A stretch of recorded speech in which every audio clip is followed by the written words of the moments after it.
Hi, I'm John McPherson. This is Geri, my wife. And in this video, we're going to show you how to properly care for basically any large game or small game. We're working with a goat here. It's deer season. Temperature when we shot this was 62 or 63 degrees. It was plenty hot in December in Kansas. But it's not always hot. And what we show you here is a quick cooling off process, because the longer the animal stays warm, it starts to deteriorate the minute you kill them. And we have to stop this process. So you have to remember that always it's not 62 degrees. There's times you want to leave that skin on the animal. And when it's super, super cold out and you don't want that carcass to freeze right away, that skin acts as an insulation, and it'll help the skin or the animal from freezing too quickly, so that you can go and cut it up and butcher it out or take the sinew off, whatever you want to do without it freezing. Of course, a frozen animal, you keep that forever in a camp and just slice off, take an axe and chop off whatever you want to eat. What we're going to show you is what we do when we take an animal, a freshly killed animal, and open it up and just remove everything that's inside of it that you're not going to utilize, and we'll throw it out. And we're showing you here with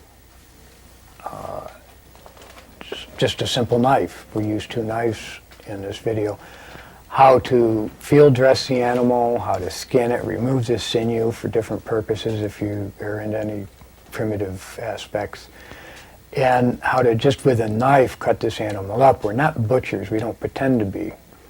We're just showing you how you can at home save yourself $30, $40, $50 by taking an animal and, as Geri says, cutting off a big piece big enough to throw in a frying pan. Well, we get a little bit more advanced than that. We get steak and roast, and we bone the animal out completely. It saves room in the freezer. It saves having to have an additional piece of equipment in the way of a saw. So when you're done viewing what we're showing you, you'll be able to tackle it yourself, or any aspect of it. You can advance it up. You can make hamburger, which we don't. We just turn it into stew meat. You can use a power saw and cut chops up, which again we don't. We just take the loins out and cut those up as our tenderloin steak. So, in whatever little over hour viewing time we have here, should show you, give you the confidence to tackle it yourself. It's a real simple concept of taking an animal, and a rabbit or a deer or a moose or a cow, whatever, they're all basically the same. They're all put together the same. And here, using a goat, if you follow the rules on that, you can apply it to just about anything else and give you a real satisfaction of self-sufficiency, besides saving you several dollars.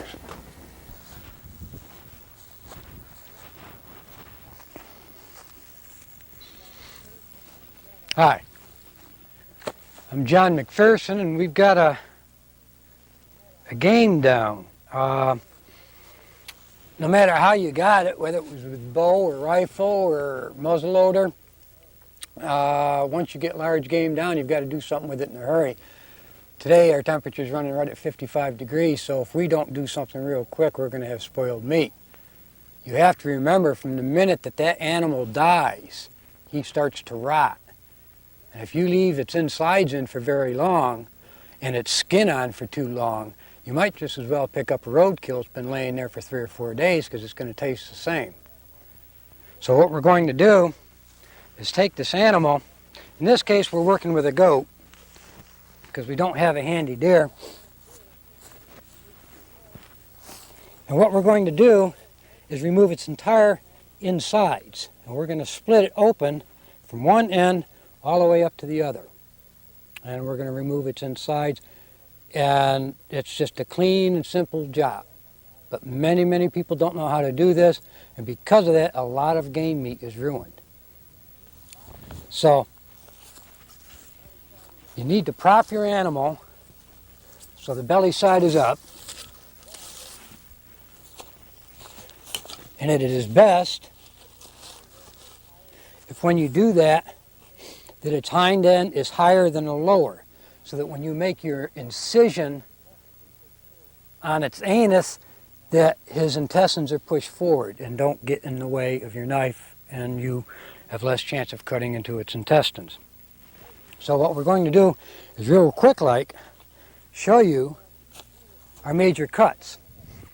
First we have penis here, which we'll cut out separately, his testicles, and that'll all lay on top of his pelvis bone, and we'll pull that aside. And then we're going to take a knife and we're going to split his pelvis bone right here.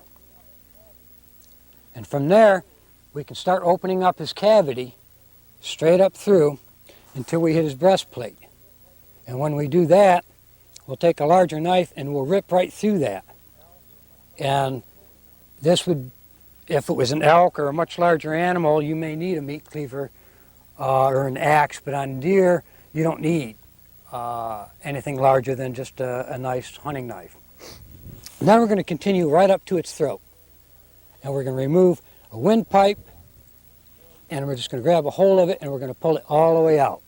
Or you could grab from the back end and pull forward. And everything will just spill right on out. But we've got to get to doing it because we've got a warm critter. For my first incision, I'm going to cut down and get his genitals out of the way. Now I'm keeping my fingertip at the point of the knife as I do this so that I don't dig down too deep and cut into the intestines.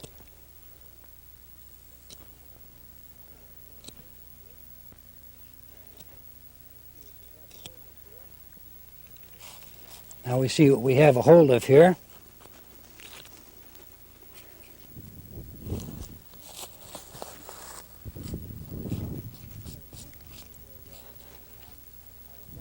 And whether you can see very well or not, I have got a line right here which I'm pulling. And I'm cutting into fat, but not tissue. That's his stomach lining.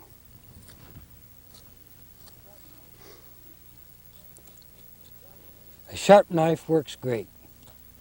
We have done this with stone tools.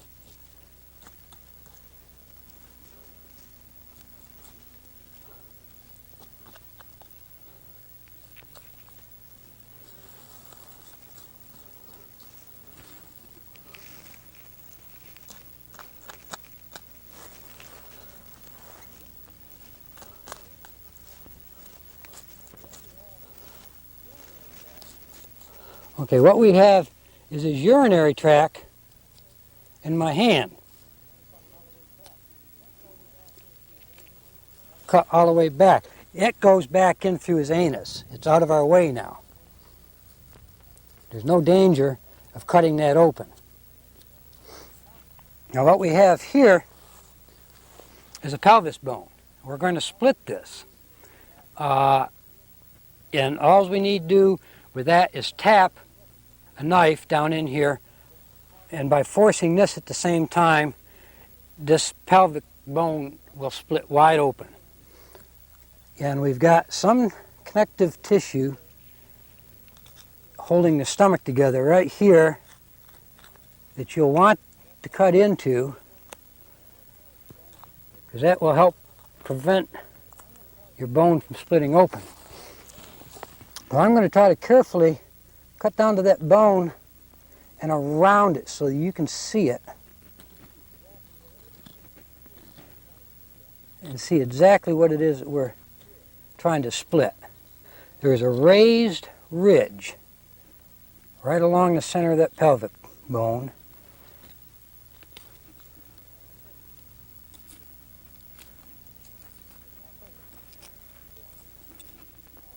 Right where my finger is going in.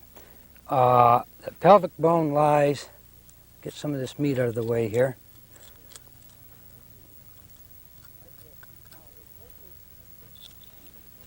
right there. Now with taking, in this case we use a little bit larger knife, if I can find a quick rock, we're going to pop this. And we split this bone plumb open. So now that gives us access to all, well, his anus, his lower intestines, his bowels. And now we'll open his stomach cavity all the way up, rip through his sternum, all the way to the neck, take the windpipe, cut it out, and then we can pull from either direction. And the insides will pretty well fall out, and you'll be able to follow this. All right, now you'll note that I am taking my finger and placing it by the point of that knife so that I push intestines ahead of me as I push that knife up. That will help avoid any cutting of unwanted ingredients. But you'll notice his inside's all just falling out right now in one clean piece. Now I'm reaching his sternum. I've just cut through his diaphragm, which is the membrane separating the chest cavity from the stomach cavity. Now I'll take the larger knife, and a larger animal, I'll actually have to straddle it. On some you'll need meat cleavers or axes. On deer and goat, there's no problem. Just get the center of the sternum and a very sharp upward thrust. I'm going to straddle here real quick. My knife going in is hurting nothing because it's just chest cavity. Now the sternum has been split and I'm going up the throat all the way to its jaw. And at this point I can spin this around, give you a little bit better view of what we're doing, because we're about ready to turn them over. Okay, all the cuts have been made. We've opened up the rear end. We split the sternum and we've got the windpipe all the way up to its throat.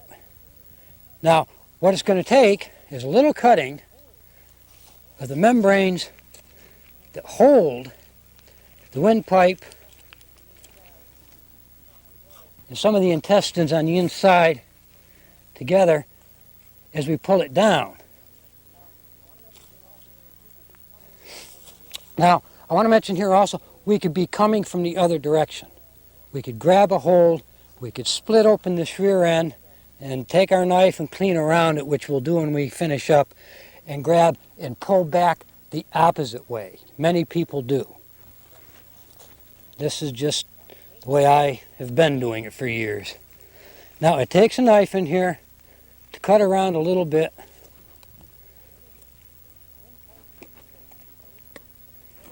But it's a windpipe we keep pulling. Pull it rather gently. We've got a heart and coming up, and we got lungs. And now I'm going to try to spread this open so you can see it. We have a diaphragm right here by my right hand. That is the lining that separates the stomach and the chest cavity. That has to be cut also. That helps holding everything together. So I'm carefully so I don't cut into the stomach, opening that up on both sides.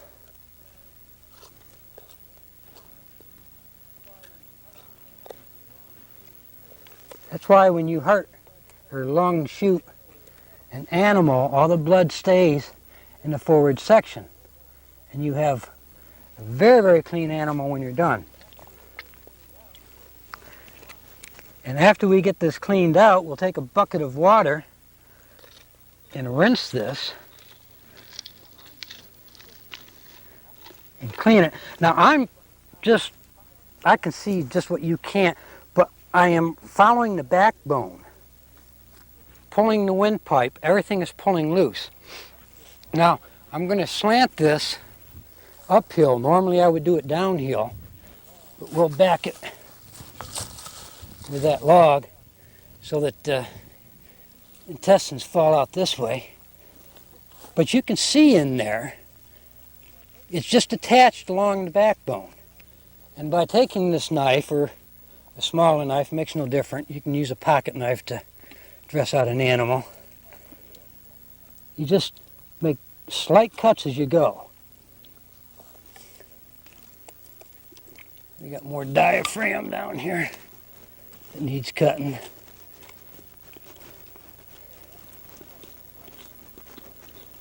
But that mention for a bucket of water was kind of a hint.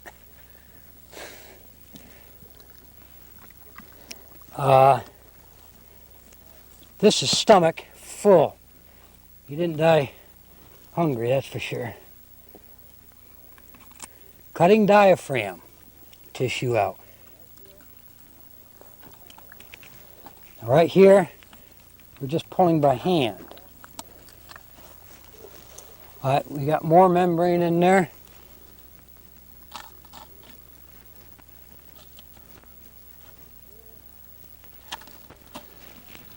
Just being careful to cut membrane. You can see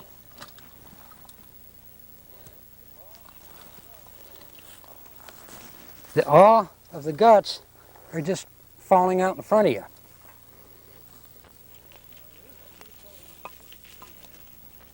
Now we're reaching pretty close to the rear end where we split. And where we could have started from, the other end of our cable, so to speak.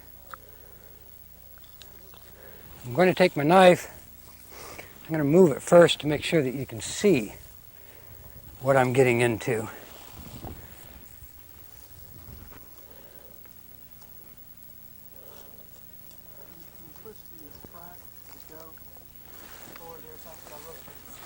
Okay, much better here.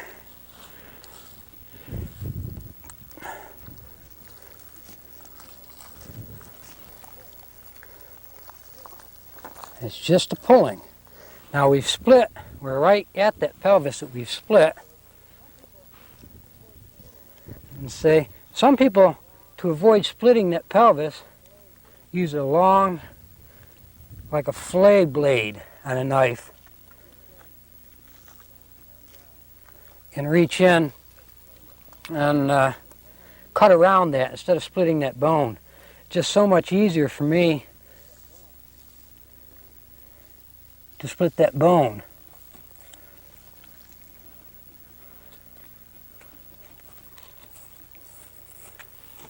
Thank you.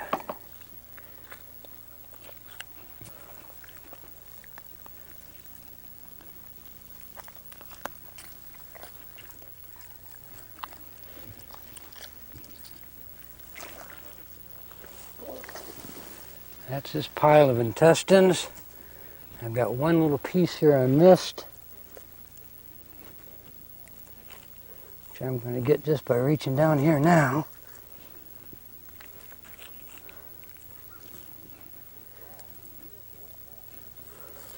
And you've got a field-dressed animal. This is so critical. Instead of running around trying to find all your friends to show them the animal that you shot, this is a stage that should be done. It needs to be cooled down immediately. This meat, as long as it's still warm, is still spoiling. While that's open, throw a little water in it. In the wintertime we use snow. I'm not worried about the water so much for cleaning because there's nothing to clean in here. The animal's surgically clean on the inside, though he may not argue with you. But more for cooling of the animal. So from here, we're going to skin it out real quick, cut it up into pieces, and get ready to throw it in the freezer. Okay, folks, now we've got the insides cleaned out. We've got it cooled down somewhat with water, but it's a hot day. And because of that, we want to take the outside off, which eventually has to be done to get to the meat anyhow. We try to use a knife as little as possible because we save our skins for tanning. Now we need to open up the front legs. So when we get to pulling the skin on down, it becomes quite a problem. If we do it now, it's a lot easier. So we'll just rip these up real quick and get that done. Now, you notice I made slight cuts on the upper limbs. This is just to get it open so I could get a gambrel in there to keep the back legs spread. Now, I'm going to use this knife as little as I can. Skins, especially on warm animals, pull pretty easily. As long as the tree stays where it's supposed to be.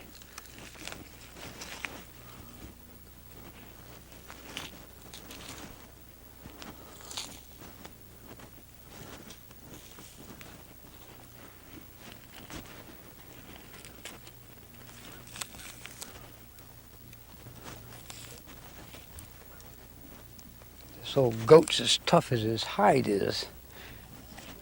It'll be rough eating for someone.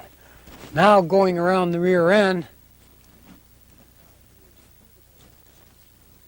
we'll cut down through to the tail.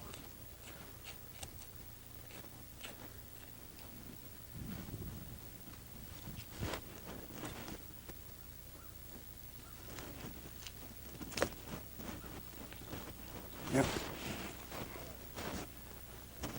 This critter's tougher than I thought it was.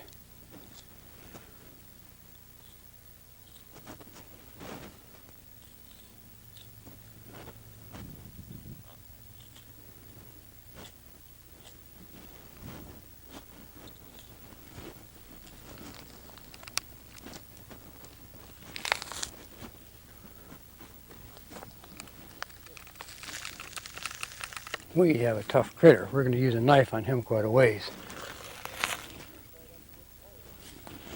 It's not because he's set up and it's cold.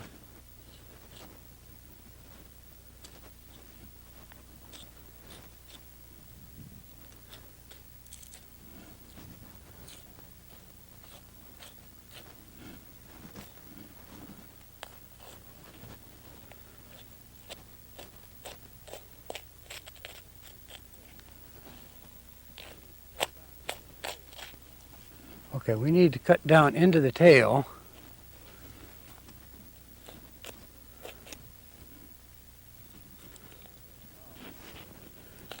And we'll cut that tail off.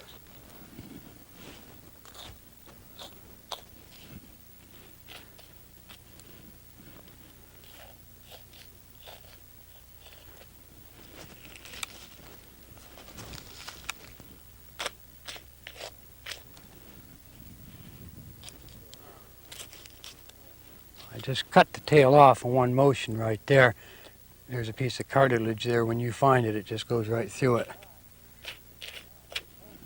We're going to try to pull this hide off, or skin. This is a pretty tough old boy, and it's not pulling quite like any deer I've ever skinned. This is called fisting the skin off.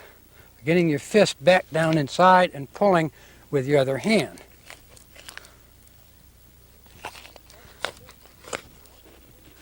Now if you start your fisting along the backbone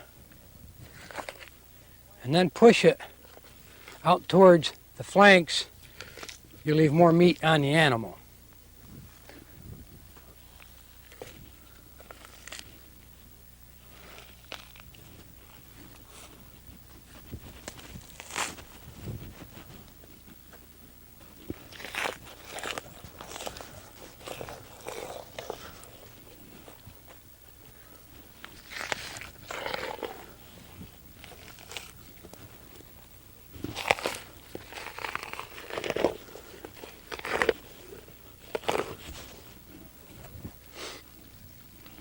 Okay, now we'll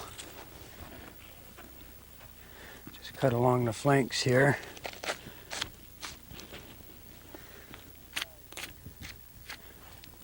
Leaving the side meat on the animal.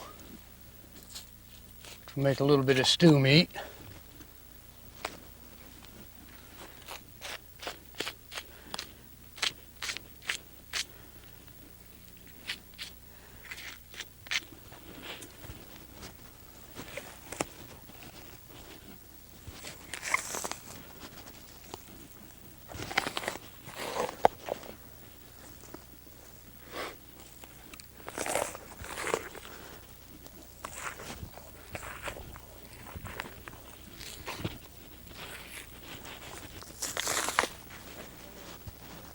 Now you'll see a different layer of meat coming in here at the front shoulder.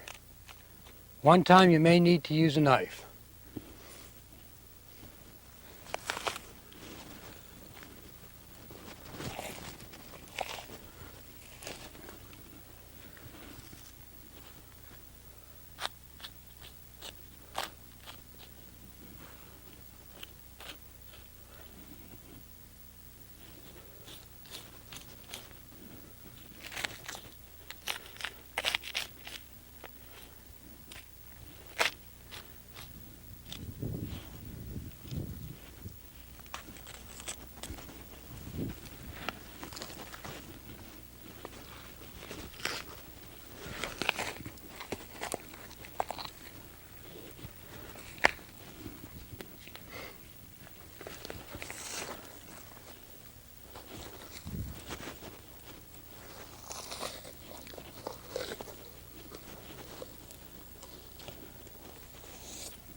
I'm glad I'm not eating this booger.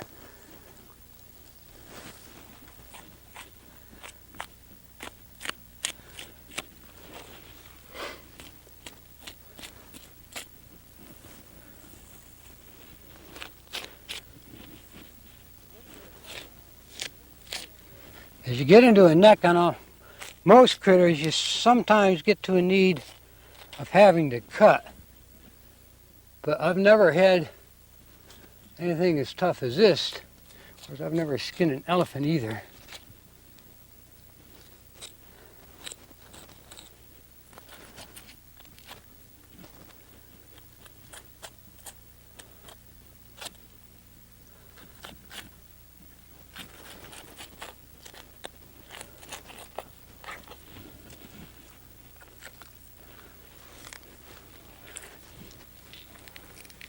God.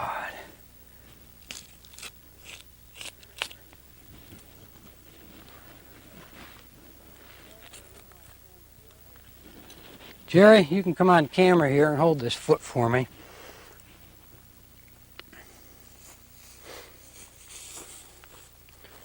Hold that out like that.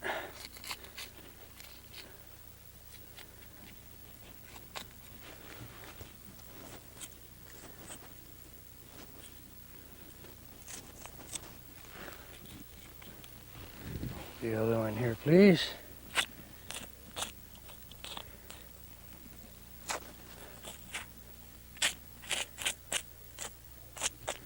I'll try to keep my knife away from your fingers. Oh, I hope so.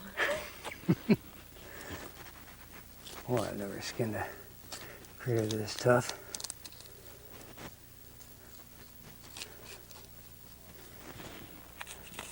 Now we just normally skin right there to below the hocks, the joints.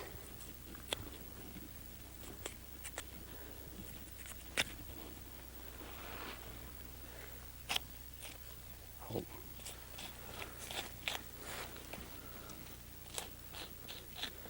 See, I'll get a little pulling up in here. No, there ain't no pulling at all with this animal. It's like a hog, you skin it the whole way.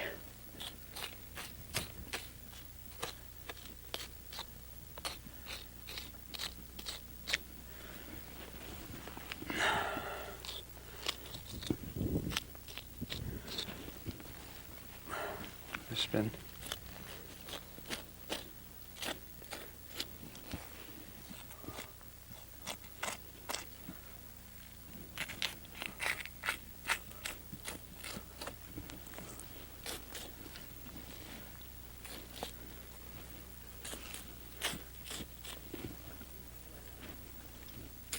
Okay, when we skin to the ear. Some people like maybe make head cheese or something. They can do what they want with the animal, but we're skinned here.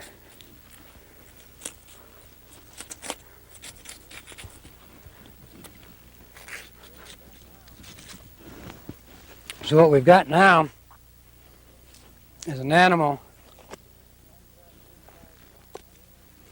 undressed inside and out. And the way the temperature's been here in December, I'm sweating, huh? It's just plumb hot in here. We got to get cold water on it. We're going to hose it down. That'll be our next step. It is clean. It's a clean animal. We'll pull this excess fat out, but we'll hose it down, and then I'm going to turn it over to Geri, and Geri's going to show you how we're going to take this, and we're going to cut it up and package it and put it in the freezer. Well, tell you what, I worked up my sweat. I think it's time to turn it over to Geri. He's going to show you how to disassemble that thing and put it in the cooler. Well, before we start cutting them up, we're going to take Billy's sinew off. We use it for a lot of projects. The first cuts are right down alongside the backbone with a sharp knife. Gee. He's tough all over, isn't he?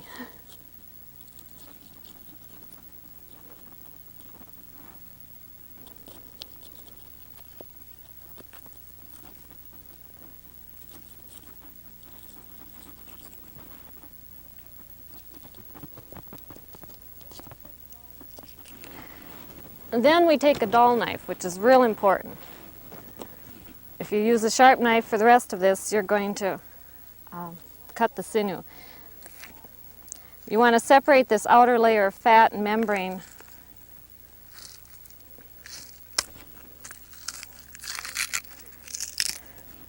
And there you can see the sinew is laying right on top of the tenderloin, or the loin. It's that real shiny, silvery looking stuff. It's made up of a lot of little threads, and we can separate them and use them for sewing, backing bows. It's great stuff. I'm going to insert the pointed, and now this knife is pointed, but it's very dull.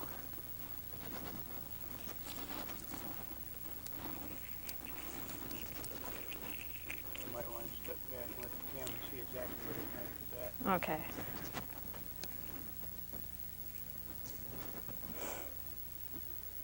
It's up behind where the sinew lays.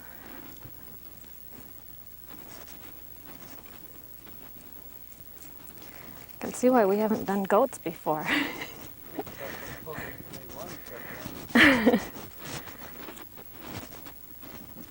brother.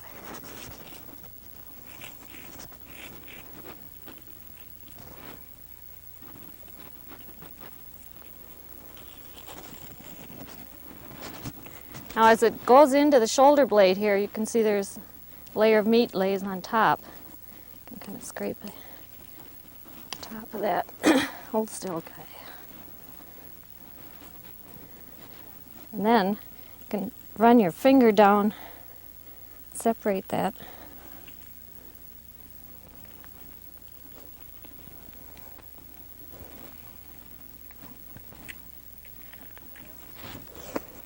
And usually just pull it right out.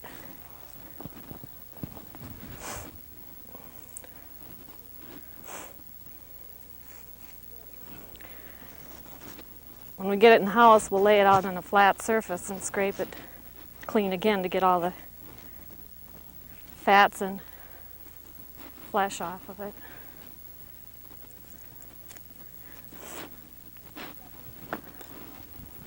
Where it goes up into the pelvic bone, it starts to knot up, and we don't need that real thick part. So we go up as far as it starts knotting, and then just cut it off. Oh, that's about 1 foot long. Yeah.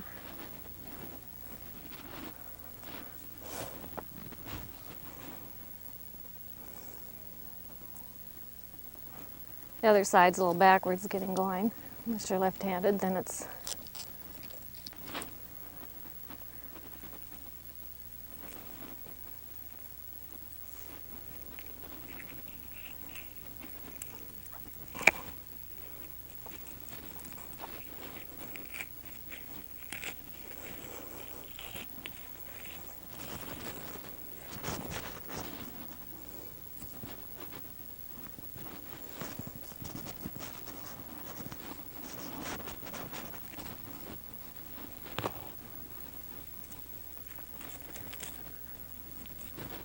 There. I guess the next step is to take his head off. You want a sharp knife? Take one foot out. Well, I could take the other foot off. Yeah, that'd be nice. Our method of cutting up critters doesn't use saws at all. And in fact, the latest book that we're working on, we've cut up deer with a stone tool, stone knives. So all you need is a knife. Now to get this joint, you can feel where it's flat there. And just cut in. You can feel it releases. You can see.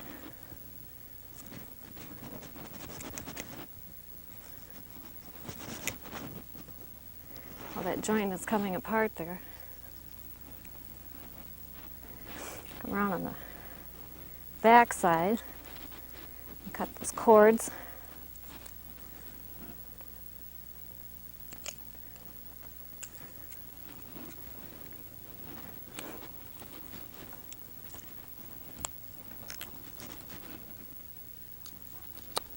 And just off it comes. With the head, you want to find where that head swivels on the neck, and it's right at the base.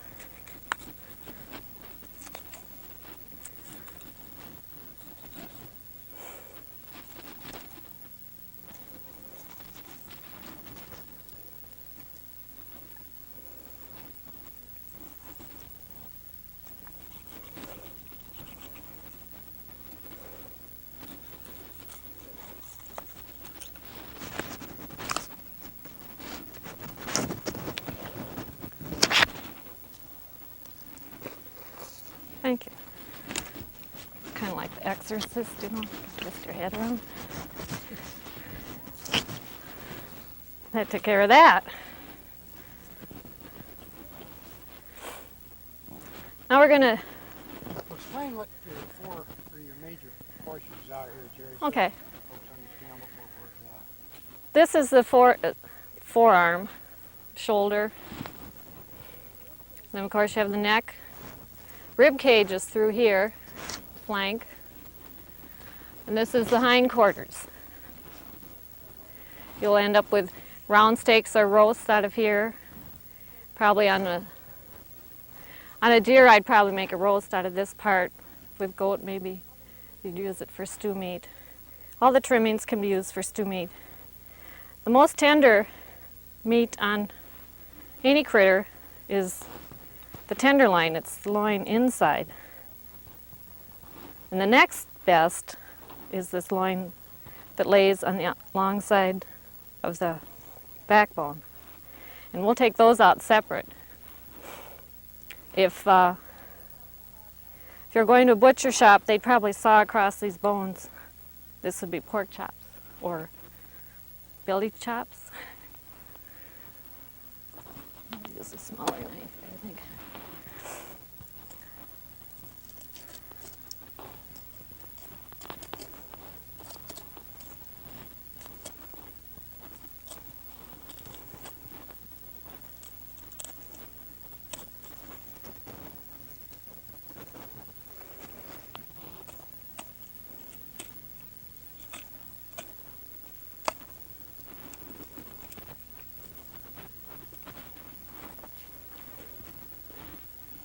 Now I want to mention that on deer, these tenderloins and loins just almost fall off of the animal. Yes, they do. Hardly even need to use the knife.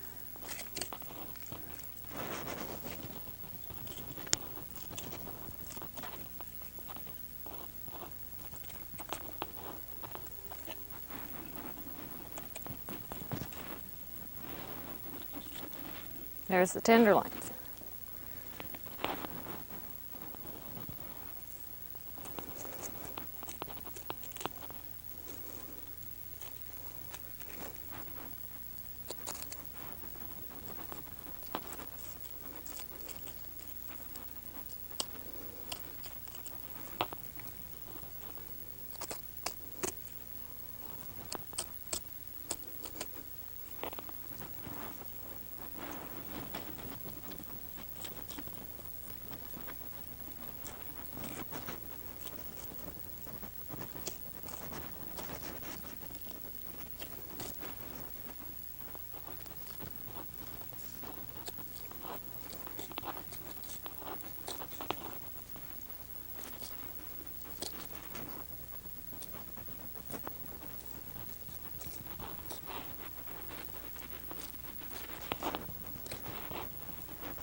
One loin.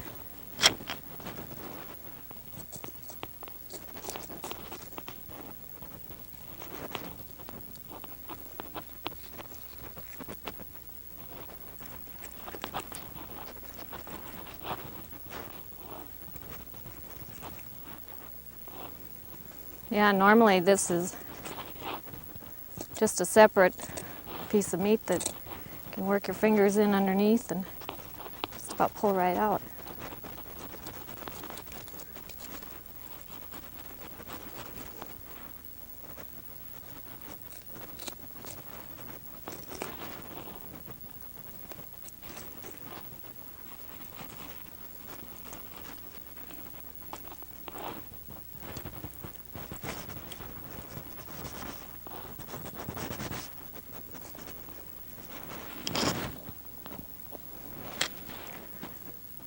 The next step is going to be to take the front quarter off.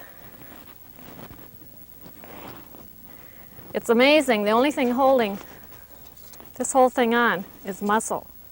That bone isn't connected at all. The shoulder blade is held on with muscle. So that comes off real easy. Here's, you can see the blade is exposed.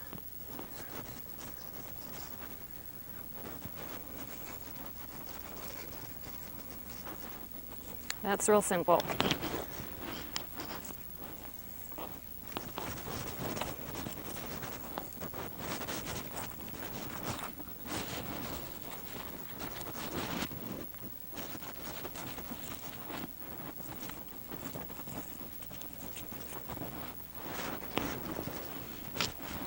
He's getting skinnier. Taking the back quarters off, it's a little not harder, but you've got to follow the bones around. This bone comes down in around here, kind of comes up a little bit here.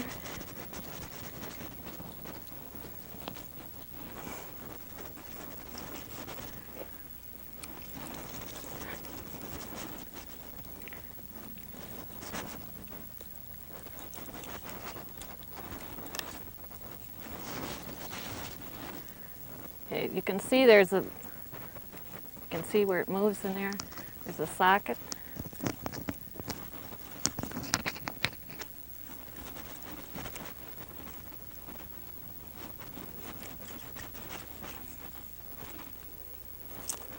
There. Can you see where that ball is just in there? The ball socket here. It's just held in with membrane, and that's free. Maybe, is that in the shade? No. Shade? Okay.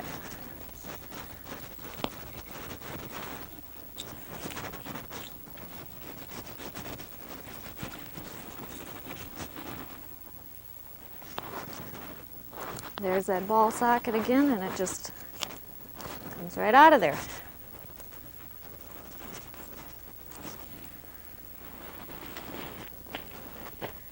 Now we'll take these guys down and start cutting up.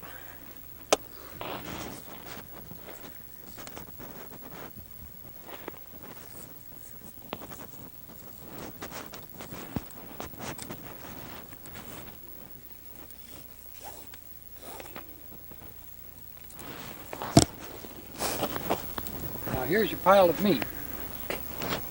Geri's going to show you how to handle each individual piece.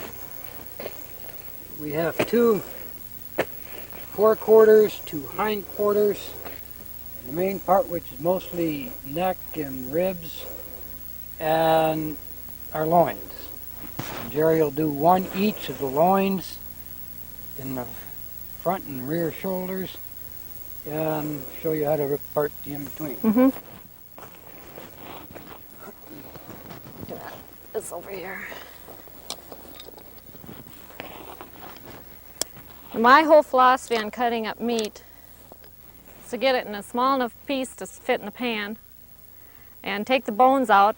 They take up room in the freezer and poke holes through the paper. So without the bones in there, you've got a better chance of keeping your meat well. I'm going to butterfly these loins. They're kind of small, but they'll be good. Trim this fat off.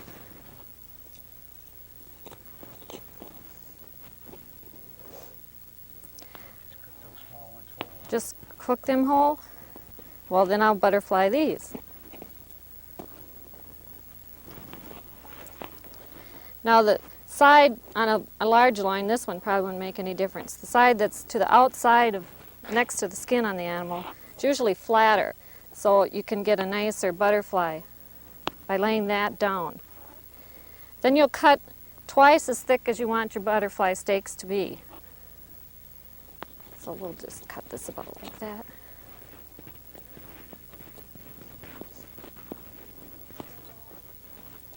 Then you go back and cut that almost all the way through. I'll get this straight.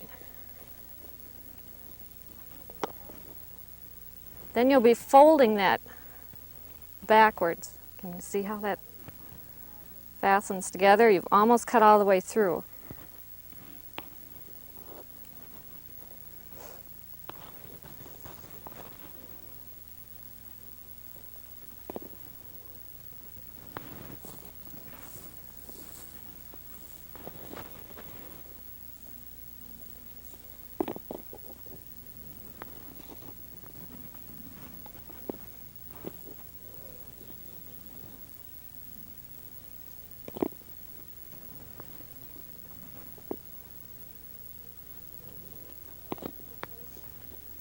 Now this is the steak that they wrap bacon around and call it filet mignon. And you can put bacon around it if you want. Usually falls right apart in your mouth. It's the best part of the meat.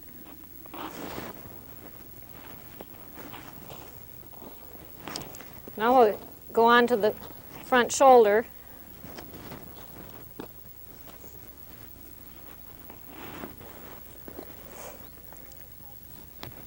I usually make a cut right below this joint. And then free this meat. There's tendons that run down to the bone that holds this meat on. Gonna cut through those tendons. Then follow this large bone up.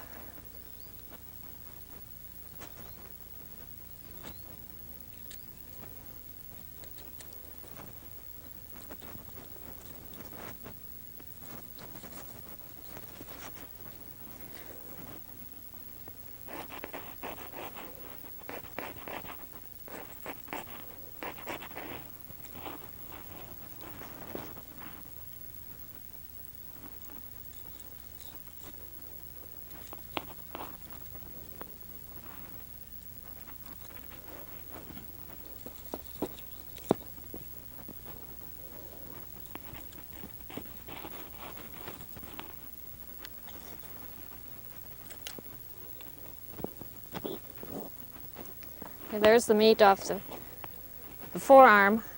We usually cut it into stew meat. You could take your meat in, or if you have a hand grinder or whatever, and make hamburger out of it. We don't make hamburger. About the only thing you can't do with stew meat that you can do with hamburger is make hamburgers. We make chili, hot dish, even stew out of it. Here I've freeing this meat off of the second joint just by following that bone. I'm working on the inside. This is where the shoulder blade was connected to the inside of the animal.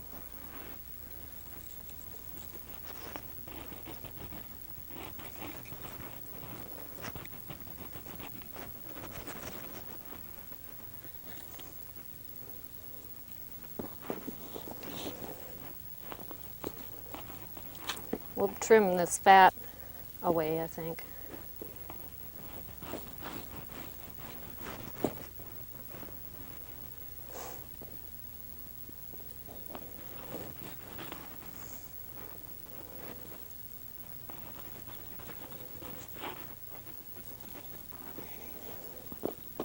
You turn it over and cut this piece off.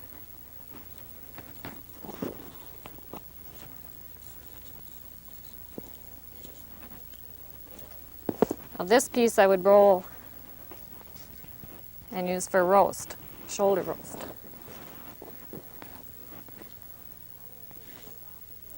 Now I'm going to take the meat off the blade. Once again, I'm on the inside of the animal.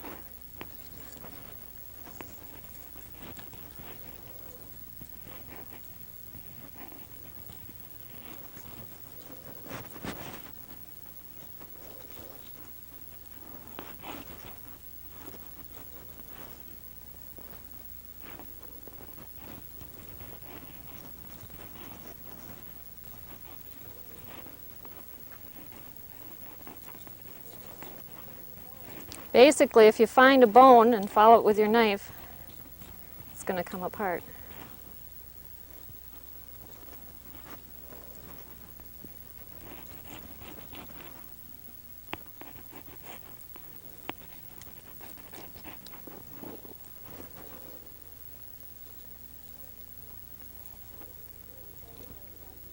Here the shoulder blade has a ridge to it, so I usually just work up to this side and then switch over to the other side.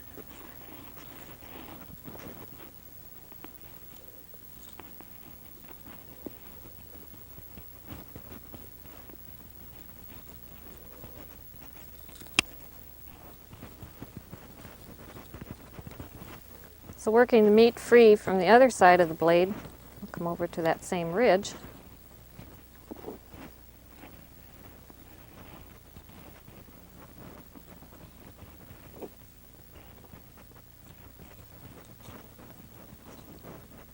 And just work over it.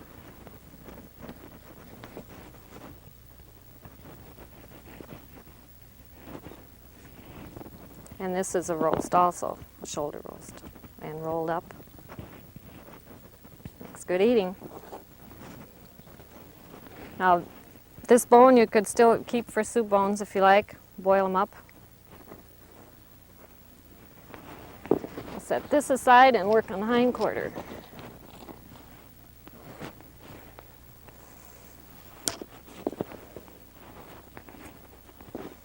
There's only one joint in the hind quarter. Here again, we're going to free the meat from the tendons that attach it to the bones.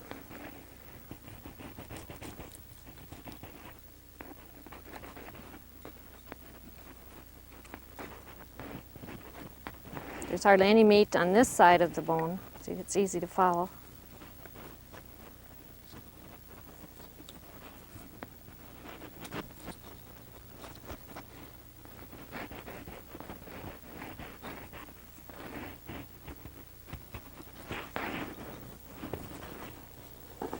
And I'll probably cut that off right even with that joint.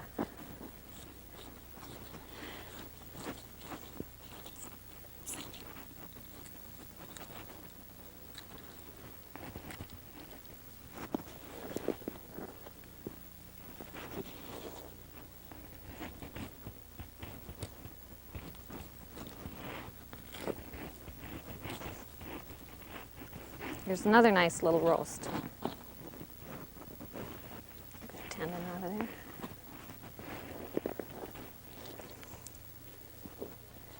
As you can see, this ball socket's on this end. This joint's on this end.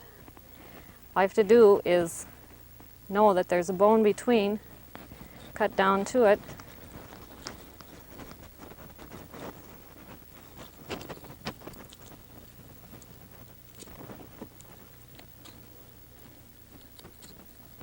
And just peel the meat off of it.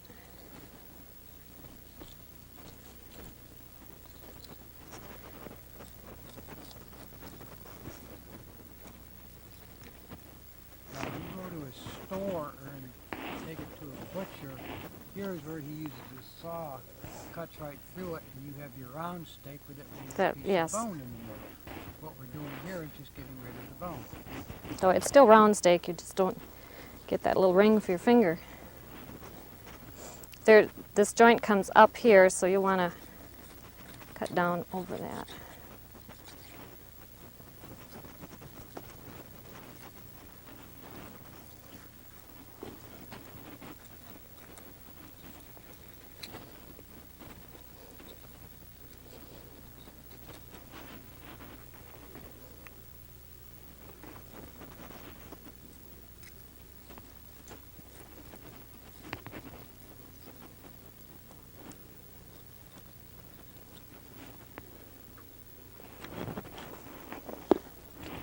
You could use this for a rump roast. We usually make round steak. This kind of ragged edge here we'll trim off. Probably put it in with this roast.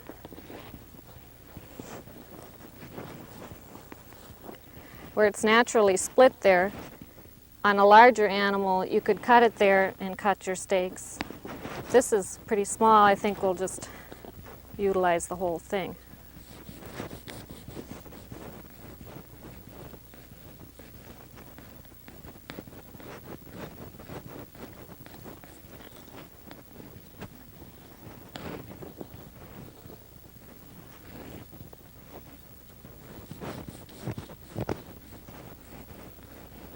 Chilled meat is easier to slice also. It gets firmer.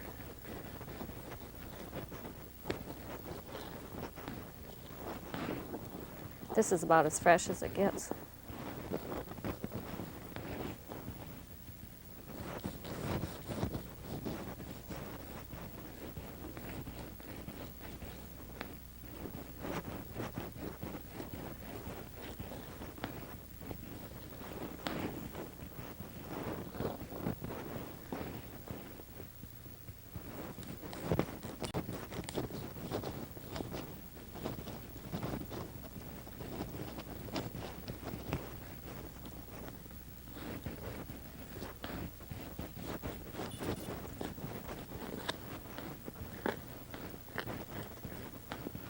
And here again, you're going to cut thickness for your family's preference. This one might be kind of hard to get a steak out of this piece here.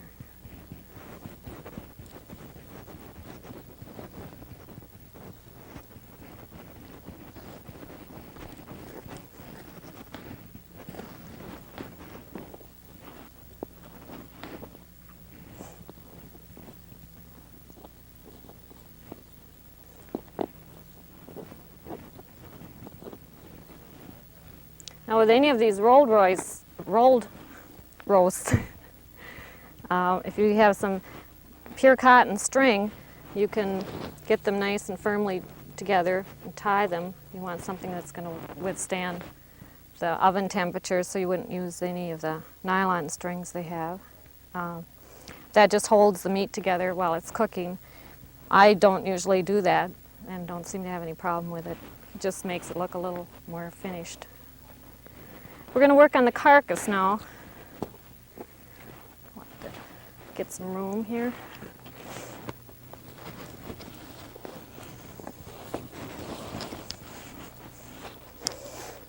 What I'm going to do is trim. Stakes out of your way, hon. Okay. What I'm going to do here is trim the meat off here, the flanks, trim some of this fat away, the meat off the neck. That'll be all good stew meat to put in with this forearm. Then I'm going to just take the meat out of the middle of the ribs.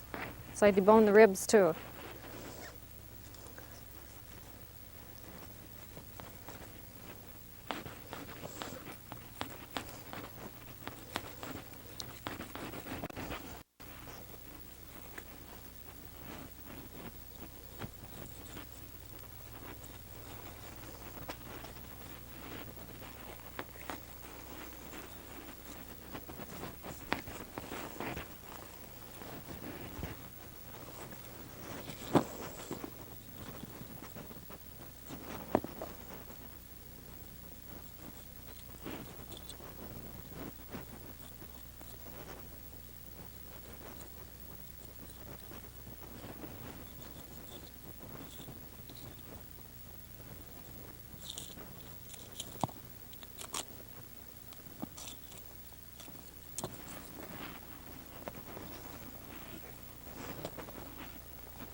Now as you can see, I've just about finished deboning the carcass. I've just got a couple of rib pieces left to take out, and I'll do that right now.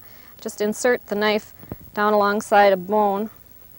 I go at an angle so you get that meat that's on top. Just follow it down. Go back up. Go on the other side.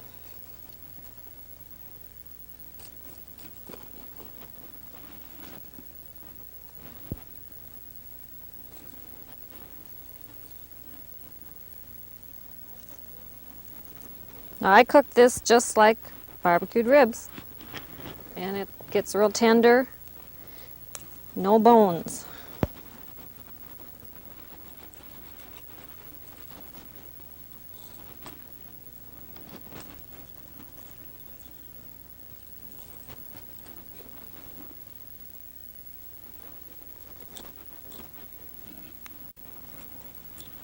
And that takes care of that animal.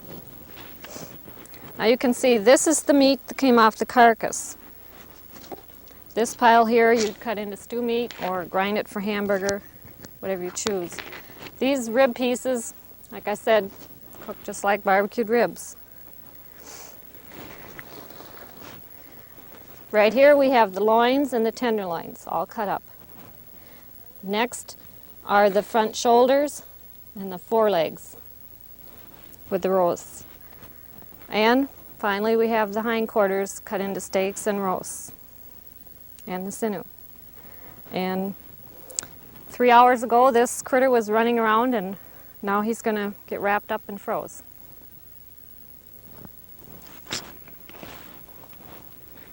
So what we've shown you is we're not going to put any butchers out of business. All we're trying to show you is how you can save $30 to $50 per animal by doing it at home yourself with no special tools. Just the pocket knife would have done most of this. We've done it with stone. Yes, we've illustrated the book doing it with stone on a larger animal than this. But more importantly out of this, and being thrifty and saving money, is to show you how to properly take the animal from the instant you kill it and turn it into edible meat. Not meat that somebody says, God, tastes terrible, I'll never eat that again.